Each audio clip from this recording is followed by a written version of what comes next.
Hey, Eli. Hey, dude, what's up? Muscle Man grabs his iPad. Oh, welcome back, Brad TA in the sandbox. He's gonna play some Bastion. So, I don't know if the people out there know this, but Bastion is originally an XBLA release.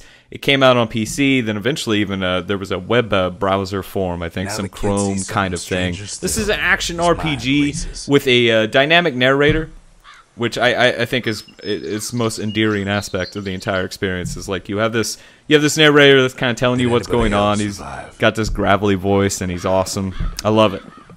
I've read in the frequently asked questions that the developer posted this is 4x3 instead of, I think the real game was 16x9. Right.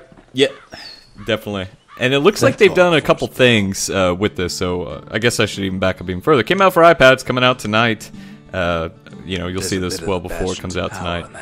But they've done a couple things. Like I think they've added a lot more health potions to the game and tonics, which allow you to use special abilities. It seems like there's a lot more drops in terms of that. That's the one thing I've kind of noticed. But it has been a while since I played Bastion, so I don't know. I could be wrong on that. I just don't remember as much stuff. And that could be the way that they're balancing the whole not having a real controller thing. Yeah, that's a possibility. There are two control styles in the game. One's kind of like a weird point-and-click interface. The other one has virtual buttons, and I'm using the latter. Yeah. The original just didn't click with me. That seems to be more reasonable. Yeah, definitely. So they hide the virtual pad, which is pretty cool. And you know, just to kind of set the scene here, you play as a kid named the Kid. And you're charged with essentially restoring a floating island in a world that has gone wrong, like it's broken or something. I can't really remember the context of it, but the narrator kind of fills you in as you play the game, which is another neat aspect. Like, this game doesn't try to beat you over the head with dialogue and stuff like that. He contextualizes stuff as you play, which is cool. The narrator that we're just completely talking over. Exactly. I threw on some subtitles for the folks out there, so hopefully it helps out a little bit. Yeah. As you rebuild this hub world, you get the option to go to different places. This is the very beginning of the game, so it's only kind of giving you one, but eventually it kind of opens up a little bit more. One of the knocks I kind of had against the original game, which is absolutely fantastic, is that, you know, as cool as it is to rebuild things, in this, essentially everybody's rebuilding effort's going to look the same.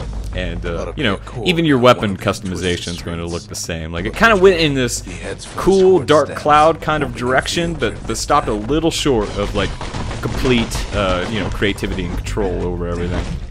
I mean, do you think that matters, though, at the end of the day? I mean, if it's a single-player experience, it doesn't really have any social component. Does it really matter if everyone's customization is the same, as long as it has, like, that air of customization to it? You know, I think that's a good point. For me, it just seemed kind of small-minded, you know? Yeah, I wish it had more, because I want more of this game, really, is the larger point, right? I mean, but I guess what I'm getting at is, like, if you're playing this on your iPad, you know, because you saw it on Touch Arcade or whatever, and, you know, maybe you don't know that many people that are iOS gamers that would care about something like this, you know, you feel like you would still get the feeling that you have all this customization, even though it's kind of just railroading you down the same route it's going to send everyone else? That's interesting.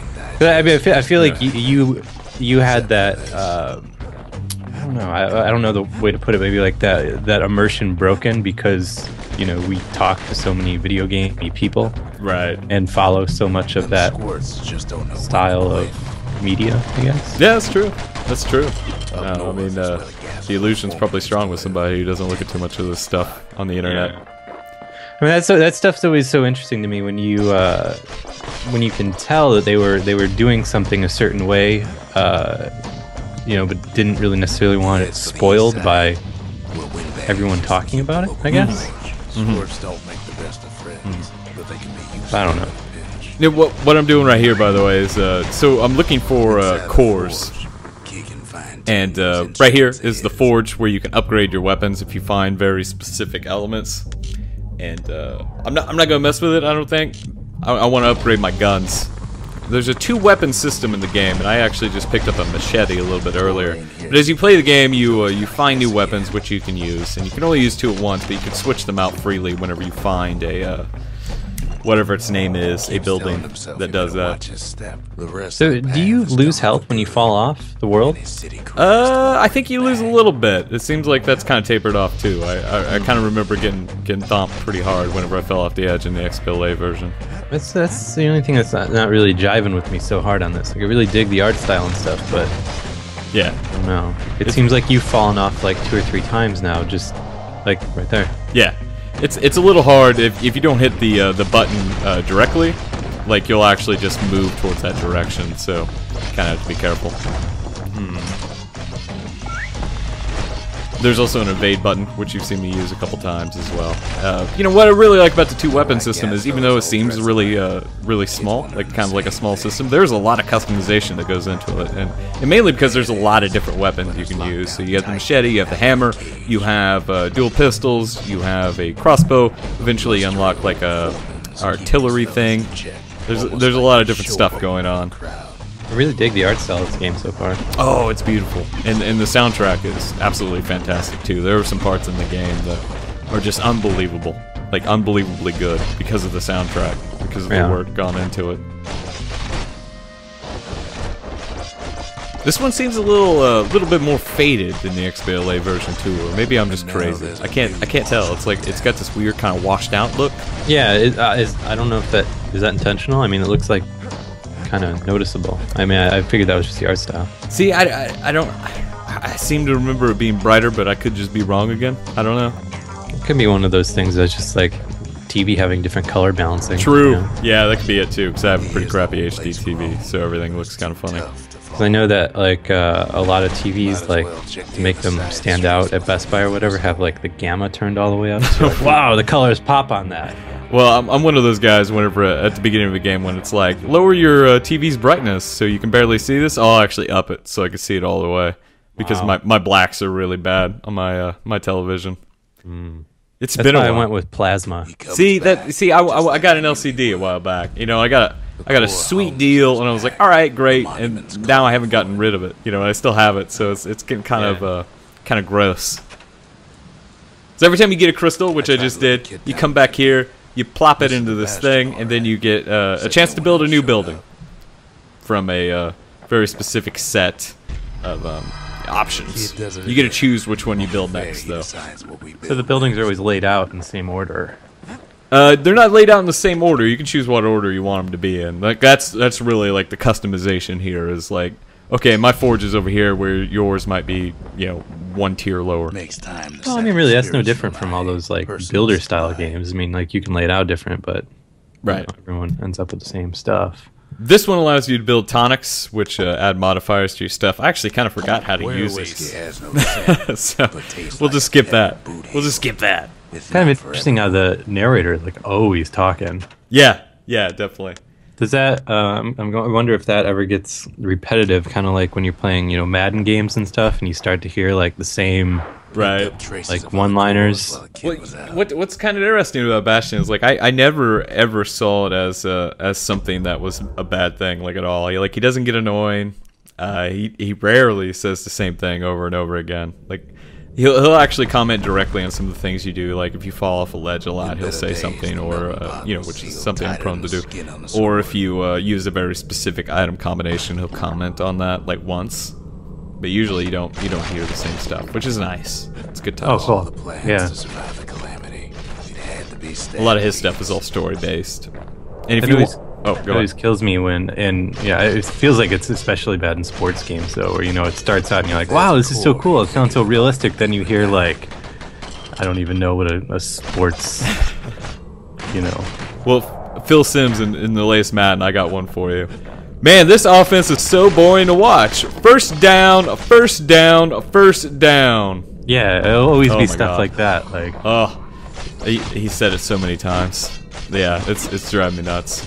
But no, this game doesn't get grading, which is nice. I mean, like this entire game is really reserved, and that's kind of what I like about it. It doesn't tell you too much. It leaves some mystery to you. The narrator just delicately kind of just gives you some context. He doesn't go overboard, right? It's nice. Yeah. You don't see that a lot in video games. Because if anything, they're super in your face, or they're throwing cutscenes at you every minute. I like how it's kind of telling you, like hinting you, but not being, He throws a switch. obnoxious. Now what Yep. could possibly Yep. go wrong? That's my main reason that I think somebody should play this game. Just because the storytelling is so good and it's so organic. It is so totally different from most RPGs. Can do. And it's kind of crazy. It came out of the downloadable space too. You know? Yeah. I found that the pistols, like projectile weapons, are a lot easier to play with Not every squad's born bad. as opposed to the melee stuff.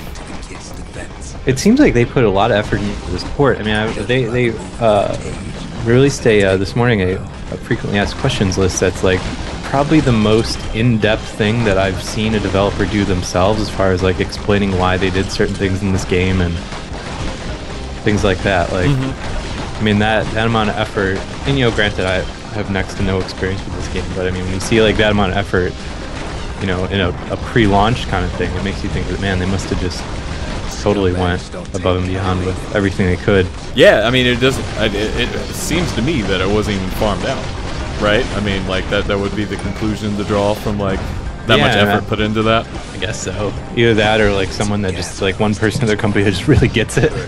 True. Yeah. I mean, I guess it could be either. Really behind it. Kind of a surprise release. I didn't anticipate this at all. I mean, Yeah, no. Bastion's been around, but this is the last place I figured to look. I'd love to see more Xbox Live Arcade ports to the iPad, though. Rock of Ages, please, Ace Team, do it. Oh my God, I want Rock of Ages on iPad so bad, Eli. Hold up. What about Fez on iPad? I don't know if that would work. Platformer, right? Like, Yeah, but I mean, think about it. There's like no death penalties, so true. Yeah, that'd be interesting. I guess apparently he got the shot at one point. Isn't Might and Magic that puzzle game coming? Oh, right, yeah. What is the name of that? I totally forgot. DS title, went to XBLA, got all up-resed. Yeah, Capybara Games did it. I don't know. No. I don't know, it's good though. It's a good video game. Yeah. It's a troublesome scene to be sure. That would be great, and I think this game's going to launch at $4.99 in the U.S., which I think is I think that's a smaller price than expected and probably warranted. But I mean, it's up there, and I think that's important too. How many Microsoft Moon points was the game originally? Remember? It was either $15 or $10. This was before they started doing $20 games, so 8,000, right? 800 Microsoft points. See, I don't know funny money. I'm lost. I don't know. I feel like I spent way more funny money than I would have if it was normal money, though. Really? Like, yeah, dude, that always gets me with buying stuff on PSN because it like breaks out like the actual cash cost plus tax and all that stuff, and I'm like, Yeah. Uh-oh. Now, what bothers me about Banana Bucks is that you always get like 20 Banana Bucks left over and everything costs like, I don't know, 400 or whatever, So you always have this like remainder that's never going to go away. yeah, I don't know. Just money stuck in Microsoft's coffers. Just gotta I get mean, to the nearest that's bar. kind of the point of it, I think. Right, yeah. Their games on demand service, though, on the other hand, allows you to, or gives an actual price of video games. If you wanted to go download Saints Row 3 right now on games on demand, it's like $40. Like literally $40 instead of like 8 billion Microsoft points. It's interesting. Don't really get it. But anyway, Bastion, it's a video game that we're playing right now. Pretty exciting. Yeah, looks cool. I'm excited to play this. Yeah, definitely. So now we're back at the hub world. We got another crystal. The rest of the game kind of progresses in a similar fashion. Now, obviously, it gets a lot harder, and you earn a lot more weapons. And you need to start at some point. You need to start thinking about like what kind of combinations you want to, bring into certain levels. What about big boss battles? We got those? I don't remember any boss battles actually. Let me upgrade my pistols here. This is another kind of important aspect. You can pick one or the other whenever you upgrade something. So, accuracy versus more bullets. Bet you don't know which one I'm gonna pick. Takes a lot of moving pieces to make a dependable More bullets, sidearm. Well, it does take a lot of moving pieces to make a dependable sidearm. But you know, another little point there. There's a lot of different kind of stuff you can do, and you pick up Do you those pieces. spot any free-to-play elements? Can you buy those coins, None. crystals? Which I thought Nice. was kind of crazy. I was like, I bet this is free to play now. But nope. Yeah. Huh. No, Well, that's cool. No in-app stuff, which is great. Yeah, especially I with like the it. premium price point, like $5. I like everything I'm seeing so far. Yeah, I mean, if you haven't played Bastion before and you don't have access to the other versions, I definitely think this is the place to get it for sure.